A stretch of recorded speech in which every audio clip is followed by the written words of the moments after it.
Donc le CIP a régulièrement des écrits à faire. On doit apprendre aux gens à faire un CV, donc ça veut dire qu'il faut savoir faire notre CV pour nous-mêmes et pour les autres. On peut aussi aider les personnes à faire un dossier en VAE. Même s'ils peuvent avoir un accompagnement spécifique, on peut être un support pour aider la personne. On peut apprendre la personne à faire un mail.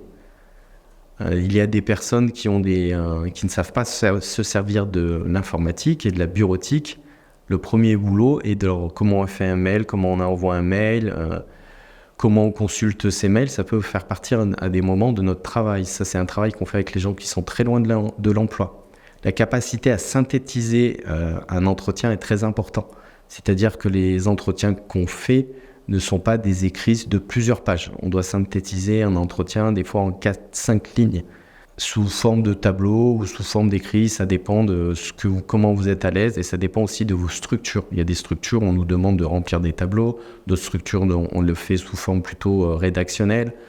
Donc d'autres c'est sous forme de tirés. Donc chaque entreprise a une culture différente et même au sein de la même entreprise, on peut avoir des suivis différents et donc des écrits différents.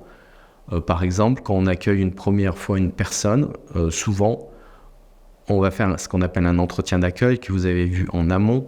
Donc ça va fournir un écrit. Après, on peut faire un mi-bilan. Ce qu'il faut bien retenir, c'est qu'il faut distinguer bien de ce que je vois, ce qui est avéré et l'objectivité.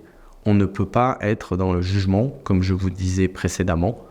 On est vraiment sur qu'est-ce qu'on a dit avec la personne, qu'est-ce qui s'est dit. Donc une personne qui déclare quelque chose, on peut le noter, mais on ne peut pas de nous-mêmes dire cette personne, elle est comme ça.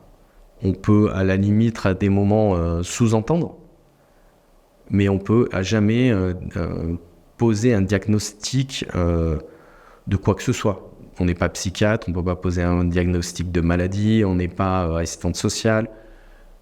On est conseiller en insertion, donc le cœur du métier, c'est conseiller la personne, donner un écrit pour les différentes structures qui vont le suivre et pour nos collègues. Faites attention, on ne juge jamais la personne. Le jugement est subjectif. Ce qui est important, c'est l'objectivité. Je vous donne rendez-vous au prochain chapitre.